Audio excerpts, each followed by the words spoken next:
तो दोस्तों हम देख रहे हैं गाची उता एनिमे का थर्ड एपिसोड 2 और 1 का लिंक मैंने डिस्क्रिप्शन में डाल दिया है। और अगर आपको हमारे चैनल के वीडियोस पसंद आते हैं तो प्लीज हमारे चैनल को सब्सक्राइब करें। तो एपिसोड की शुरुआत में हम जनका नाम के आदमी से मिलते हैं। इसके पास एंजिन की कॉल आती है जो उसे बताता है कि उसने एक ऐसे बच्चे को टीम में लिया है जिसके पास बहुत सारी ताकत है। जिसके बाद सीन शिफ्ट होता है और हम रूडो को देखते हैं जिसको एक डॉक्टर पट्टियां लगा रहा होता है। रूडो उससे कहता है मैंने तुम्हें पहले ही मना किया था, मुझे यहाँ नहीं आना है, यानी मुझे तुम्हारे साथ नहीं रहना है। ये बात सुनकर डॉक्टर उस पे चिल्लाता है और गुस्सा करता है। कहता है कि तुम्हें पता भी है तुम कैसी हालत में थे, तुम उस कचरे के ढेर में थोड़ी और देर जिंदा रहते तो जल्दी ही मर जाते। वो तो तुम्हें एंजिन का शुक्र मनाना चाहिए जो तुम्हें मास्क पहनाया और यहाँ पर लेकर आया। जिसके बाद उसका इलाज पूरा होता है और वो दोनों लोग बाहर आते हैं। यहाँ पर इलाज के पैसे भी एंजिन देता है जिस वजह से रूडो उसको थैंक यू कहता है। तुमने मेरे लिए इतना कुछ किया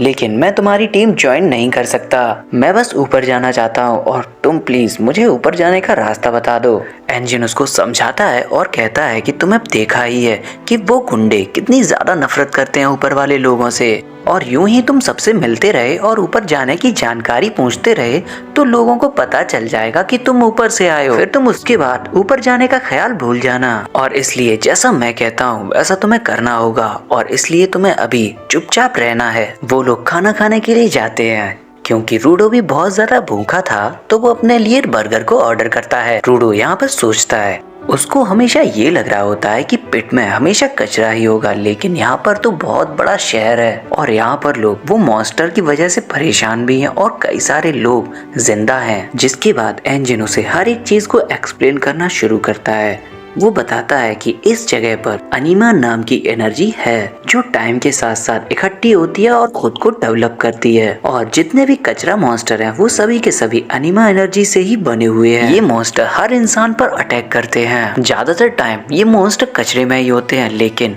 कभी कभी ये उस कचरे से निकलकर हमारे शहर पर भी अटैक कर देते हैं। और अब अगर इन मॉन्स्टर्स को रोकना है तो हम इन लोगों पर आम हथियारों से अटैक नहीं कर सकते, क्योंकि आम वेपन इन पर कोई भी तरह का डैमेज नहीं करने वाले। और इसलिए हर वो शख्स जो अपनी चीजों का ख्याल बहुत ही अच्छी तरह से रखता है उसके उस चीज में अनीमा आ जाती है। जैसे मैं अपने छाते का ख्याल रखता हूँ, तुम अपने ग्लव्स का, राइटर अपने पेन का, इन सारी चीजों में कहीं ना कहीं अनीमा आती है और इसलिए ये वेपन ट्रांसफॉर्म हो सकते हैं। और जो वेपन ट्रांसफॉर्म हो सकता है वो होते हैं वाइटल इंस्ट्रूमेंट। क्योंकि ये सभी मॉन्स्टर अनीमा से बने हैं तो इन्हें अनीमा वाले वेपन से ही इनको हराया जा सकता है। और जो लोग इन पावर्स को बाहर निकाल पाते हैं उनको बोला जाता है गिवर्स, जैसे रूडो और एंजिन हैं। यहाँ पर रूडो को रेक्टो की सारी बातें याद आती हैं जिनमें वो हमेशा उससे कहा करता था अगर तुम अपनी चीजों का ख्याल अच्छे से रखोगे तो उनमें कहीं ना कहीं सोल आ जाती है। जिसके बाद रूडो एंजिन से क्लीनर्स के बारे में पूछता है कि वो क्या है।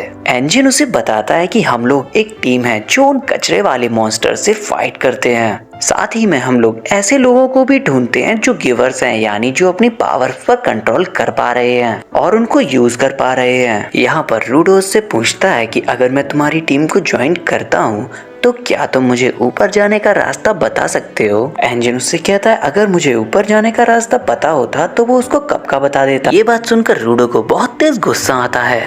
एंजिन बताता है लेकिन उसके बॉस को बहुत सारी चीजों के बारे में जानकारी है, हो सकता है उनके पास ऐसी नॉलेज हो जिससे वो बता सकें कि ऊपर कैसे जाया जाता है। यानी अब रूडो को एंजिन के बॉस से मिलना होगा। एंजिन उससे पूछता है कि ये ग्लव्स तुम्हें आखिर किसने दिए। रूडो बताता है कि ये ग्लव्स उसके फादर ने उसे गिफ्ट किए थे और ये उसकी आखिरी निशानी मौजूद है। तभी एंजिन को एक कॉल आता है जिस वजह से उसे वहां से जाने पड़ता है। एंजिन जाने से पहले रूडो को एक बैग देता है जिसमें कई सारे सिक्के होते हैं और उससे कहता है कि ये पैसे मैंने तुमसे कमाए हैं तुम्हारे कपड़ों को बेचकर, और उसी से ही मैंने हॉस्पिटल का बिल दिया है। ये बात सुनकर रूडो को फिर से गुस्सा आने लगता है। इस पर एंजिन कहता है कि वो कपड़े बेचकर मैंने अच्छा ही किया, अगर मैं ऐसा नहीं करता तो लोग बहुत जल्दी पहचान लेते कि तुम ऊपर से आए हो। एंजिन उससे कहता है कि तुम थोड़ा रुको और इंतजार करो, मैं तुम्हारे लिए एक ट्रेनर लेकर आता हूँ जो तुम्हें ट्रेन करेगा। रूडो को बहुत ज्यादा गुस्सा आ रहा होता है। वो मन में सोचता है कि एक बार उसे ऊपर जाने का रास्ता मिल जाए वो इसकी टीम को लात मार के छोड़ देगा। तभी हम वहाँ पर एक बिल्ली को आते हुए देखते हैं जो रूडो की पैसों की थैली को उठाकर भाग जाती है। रूडो उस बिल्ली का पीछा करते हुए एक गली में जाता है जिसमें एक लाठी की मदद से वो उस बिल्ली को दबा लेता है और अपनी थैली वापस ले लेता है। तभी एक जंका नाम का इंसान आता है जो रूडो से कहता है कि मुझे मेरी लाठी वापस दो। रूडो उससे कहता है कि आखिर तुम्हें ये खराब सी लाठी लेकर करना ही क्या है। जंका रूडो को धक्का मारता है और उससे अपनी लाठी ले लेता है और अपनी पावर को यूज करता है जिसमें वो अपनी लाठी को एकदम आयरन रॉड बना देता है। वो रूडो पर एक खाली बार करता है जिससे उसकी लाठी जाकर जमीन पर गिरती है और थोड़ा सा डिस्ट्रक्शन करती है। वो कहता है रूडो तुमने मेरी लाठी चुराकर बहुत बड़ी गलती की है और अब तुम्हें इस बात की सजा भी मिलेगी। रूडो उससे पूछता है तुम्हें मेरा नाम कैसे पता है। जंका कहता है मैं भी इंजन की तरह क्लीनर हूँ और अब से मैं तुम्हारा ट्रेनर। वो कहता है सोचा नहीं था कि मुझे तुम्हें इतनी छोटी बात भी सिखानी पड़ेगी कि चोरी करना गलत बात होती है और क्या तुम्हारे फादर ने मैनर्स नहीं सिखाए। ये बात सुनकर रूडो को बहुत तेज गुस्सा आता है, लेकिन तभी उसके दिमाग में रेक्टो की बात याद आती है। रेक्टो उससे कहता है कि अगर तुम्हें किसी पर गुस्सा आता है तो तुम उसके बारे में थोड़े ठंडे दिमाग से सोचो, क्योंकि हो सकता है तुमने कहीं ना कहीं चीजों का गलत अनुमान लगा लिया है। रूडो सोचता है कि उसने बिल्ली को रोकने के लिए जंका की लाठी का इस्तेमाल भले किया था, क्योंकि ये लाठी जंका की फेवरेट है तो कोई भी ये नहीं चाहेगा कि उसकी कोई फेवरेट चीज को यूज करे। और इसलिए रूडो जंका से माफी मांगता है और उससे कहता है कि उसे नहीं पता था कि ये लाठी तुम्हारी है। ये सुनकर जंका का भी गुस्सा थोड़ा सा शांत होता है। वो रूडो से कहता है यार मुझे भी माफ कर दो, क्योंकि मुझे नहीं पसंद कि कोई मेरी फेवरेट चीज को हाथ भी लगाए, इसलिए मैंने भी तुम पर थोड़ा ज्यादा गुस्सा कर दिया। रूडो सोचता है कि बातचीत करने से वाकई में मामला बहुत जल्दी शांत हो गया, यानी रेक्टो उससे काफी कुछ बातें सही कहता था। जंका रूडो की तरफ हाथ बढ़ाता है और उससे पूछता है कि तुम्हारा स्पेशल आइटम क्या है जिससे तुम अटैक और डिफेंस दोनों ही कर सकते हो। रूडो उसे अपने ग्लव्स दिखाता है और उससे कहता है मुझे अभी ये तो नहीं पता कि ये क्या कर सकते हैं, पर हाँ इनसे कुछ एनर्जी जरूर निकलती है। जंका उससे पूछता है कि तुम क्लीनर्स क्यों ज्वाइन करना चाहते हो। रूडो कहता है कि मैं बस तुम लोगों की हेल्प करना चाहता हूँ। ये काम करने के बाद वो यहाँ से चला जाएगा। रूडो देखता है जंका बड़े ही प्यार से उससे बातें कर रहा है और काफी ज्यादा स्माइल भी कर रहा है, जहाँ पर उसको रेक्टो की एक और बात याद आती है। रेक्टो उससे हमेशा कहता था तुम्हें भी स्माइल करके बात करनी चाहिए। जिसके बाद वो जंका के सामने बहुत ही वियर्ड तरह से स्माइल करता है। ये देखकर जंका को बहुत तेज गुस्सा आता है। वो कहता है तुम मेरा मजाक बना रहे हो। रूडो उससे कहता है नहीं नहीं, मैं तो बस तुम्हारे जैसी स्माइल करने की कोशिश कर रहा हूँ। जंका कहता है अगर ये तुम्हारी हंसी है तो सच में तुमसे ज्यादा घटिया हंसी दुनिया में किसी की भी नहीं हो सकती। जिसके बाद वो मुंह बंद करके हंसता है और इस बार भी जंका उस पर बहुत ज्यादा भड़क जाता है और कहता है तुम हंसना बंद कर दो। जंका रूडो से कहता है कि इंजन ने तुम्हें स्पेशल कहा है तो इसका मतलब ये नहीं कि तुम सब कुछ आराम से सीख जाओगे। हम क्लीनर्स यहाँ पर अपनी जान को जोखिम में डालते हैं और उन मॉन्स्टर्स का सामना करते हैं और तुम अपने मकसद को पूरा करने के लिए हम लोगों में शामिल होना चाहते हो, जो कि बहुत ही घटिया बात है। ये सुन के रूडो को रेक्टो के आखिरी शब्द याद आते हैं जिसमें वो कहता है कि इस दुनिया को तुम्हें बदलना होगा। रूडो उससे कहता है कि मैं घटिया हो सकता हूँ लेकिन मेरा मकसद घटिया नहीं है। वो लोग एक दूसरे से फाइट करने के लिए अपनी अपनी एनर्जी को यूज करने लगते हैं। जंका अपनी लाठी को फिर से रॉड में ट्रांसफॉर्म करता है, वहीं रूडो पास पड़ी एक लाठी को ट्रांसफॉर्म करने लगता है। ये देख के जंका एकदम हैरान हो जाता है, क्योंकि उसे लग रहा होता है कि रूडो का स्पेशल आइटम उसके ग्लव्स हैं, लेकिन यहाँ पर रूडो अपने ग्लव्स के जरिए किसी भी चीज को ट्रांसफॉर्म कर पा रहा है। और इसीलिए इंजन ने रूडो को स्पेशल कहा है, क्योंकि रूडो अपनी पावर्स के जरिए किसी भी एलिमेंट मेटल को